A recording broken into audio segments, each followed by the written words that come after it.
dans un récent litige déposé par la Security and Exchange Commission, SEC, des États-Unis contre Consensus, l'agence a clarifié sa position sur la classification de plusieurs crypto-monnaies renommées en tant que valeurs mobilières.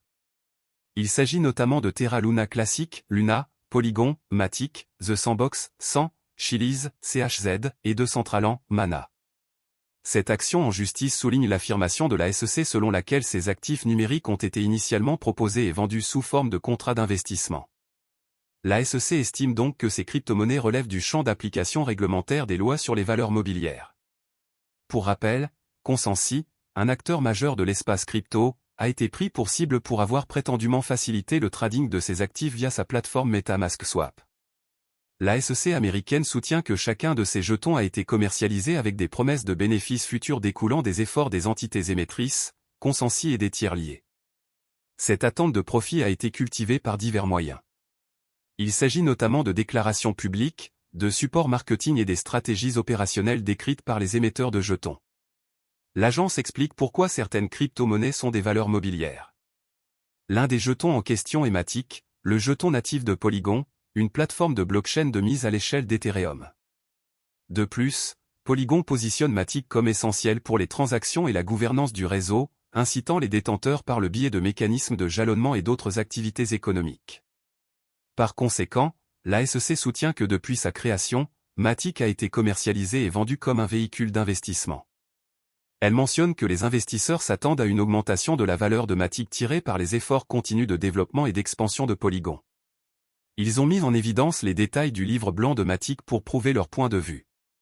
Le livre blanc indique, les jetons Matic devraient fournir des incitations économiques sur le réseau Matic maintenant Polygon.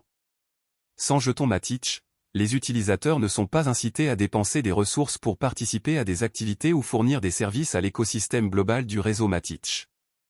Polygon a également révélé le financement levé auprès d'investisseurs renommés et célèbres.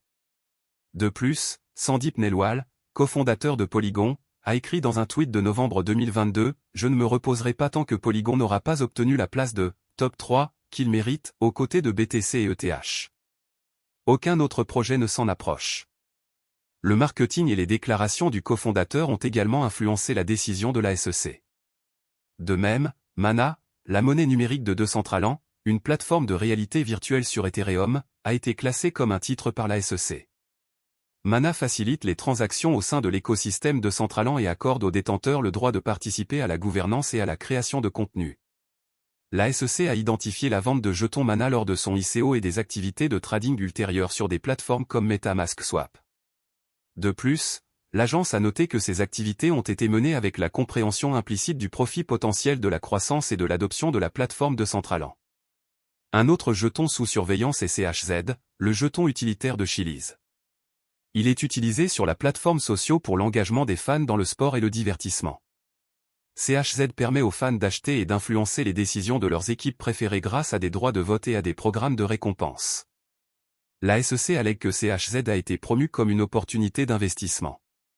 Elle a souligné que les fonds levés étaient explicitement destinés au développement de la plateforme, à l'acquisition d'utilisateurs et aux efforts de marketing. Ces facteurs ont tous contribué à l'augmentation potentielle de la valeur de CHZ.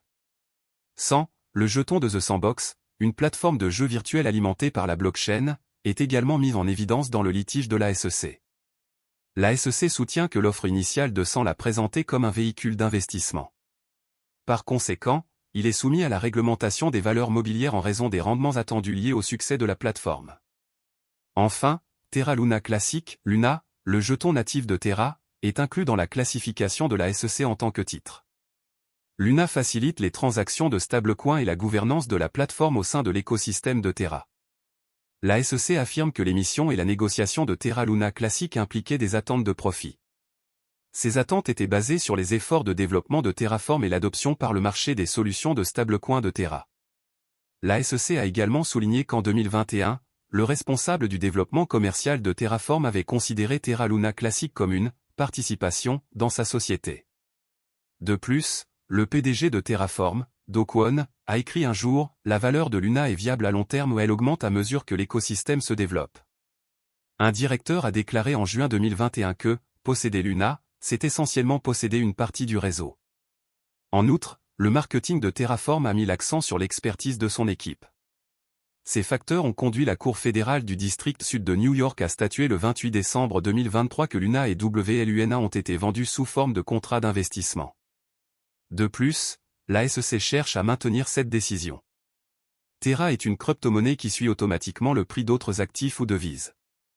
Il s'agit d'une plateforme de paiement blockchain open source. Les utilisateurs peuvent instantanément dépenser, épargner, échanger ou échanger des pièces stables Terra grâce à la blockchain Terra. Les pièces stables, ou monnaies numériques soutenues par les gouvernements comme le dollar américain ou l'euro, sont produites via le protocole Terra et sont destinées à suivre en permanence la valeur d'une monnaie fiduciaire. Il est composé des pièces de crypto-monnaie Terra et Luna. Les pièces stables Terra portent le nom de monnaie fiduciaire et suivent leur valeur. Par exemple, la pièce stable Terra de base, Terra SDR ou SDT, reflète le prix des droits de tirage spéciaux, DTS, émis par le Fonds monétaire international. Le won sud-coréen est suivi par Terra KRW, KRT, et le dollar américain est suivi par Terra USD, UST, deux autres dénominations de pièces stables. Burning Luna permet aux utilisateurs de créer de nouvelles Terra. D'autre part, l'exploitation minière et le gouvernement se font sur Luna. Le jeton de jalonnement pour le système Terra, Luna, est conçu pour atténuer la volatilité des prix des pièces stables Terra. Les mineurs de blockchain, parfois appelés validateurs, sur Terra sont récompensés par des frais de transaction pour l'enregistrement et la validation des transactions sur la blockchain, pour lesquelles les utilisateurs jalonnent Luna. La valeur de Luna augmente parallèlement à l'utilisation accrue de Terra. Principales caractéristiques de Terra.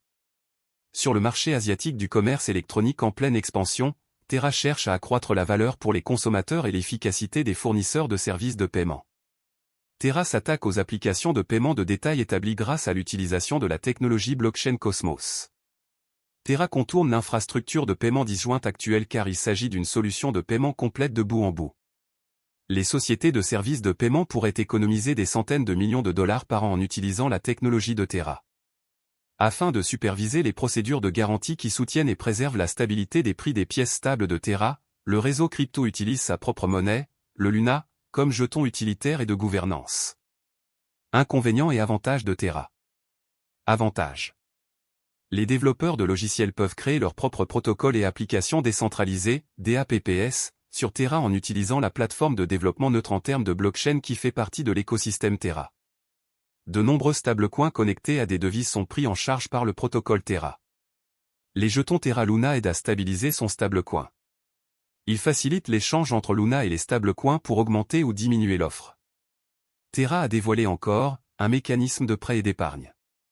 Les utilisateurs peuvent déposer de l'argent et recevoir des intérêts sur les stablecoins avec ce protocole. Inconvénients.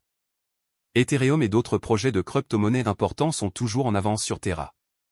Étant donné que ces développeurs sont coréens, la plupart des transactions en Bitcoin concernant Terra commencent là-bas. Il est trop tôt pour savoir si d'autres marchés adopteront les devises liées à Terra.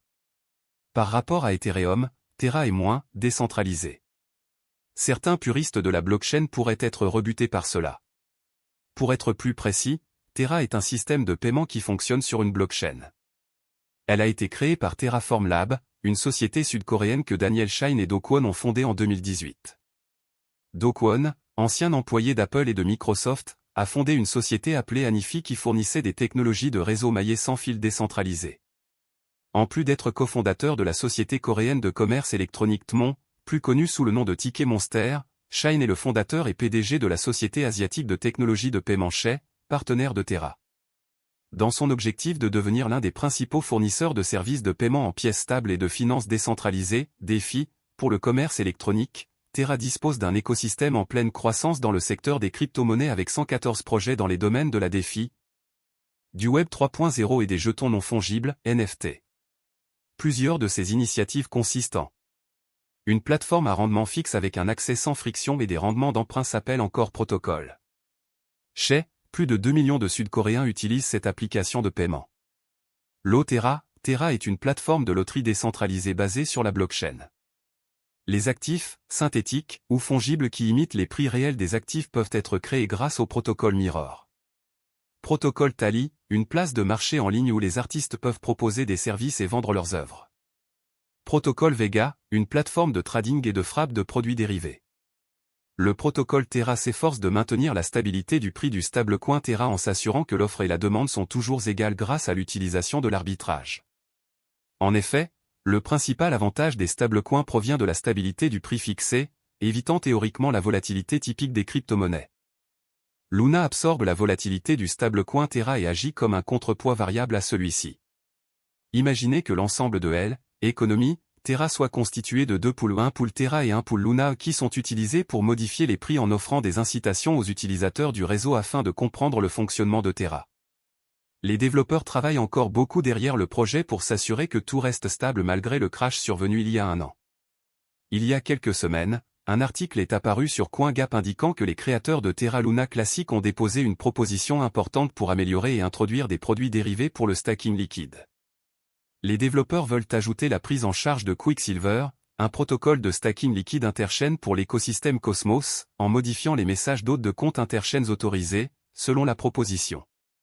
En conséquence, la chaîne Quicksilver peut envoyer des messages autorisés et créer, gérer et supprimer des comptes sur la chaîne Terra Luna Classic de manière transparente. Cela permettra également le jalonnement interchaîne sur n'importe quel validateur, ainsi que d'améliorer la liquidité et l'efficacité du capital en renforçant la sécurité et la décentralisation du réseau. De plus, cela supprime la nécessité pour un détenteur de position d'attendre une période de déblocage avant de vendre ses actifs mis en jeu. Compte tenu de cela, vous devez savoir que les créateurs de Terra Luna s'efforcent continuellement d'améliorer le projet. Ceci est pour vous faire savoir qu'il y a encore de l'espoir pour Terra Luna, je pense que tout s'arrangera en temps voulu. De plus, je pense que l'investissement de Terra Luna peut vous rendre riche.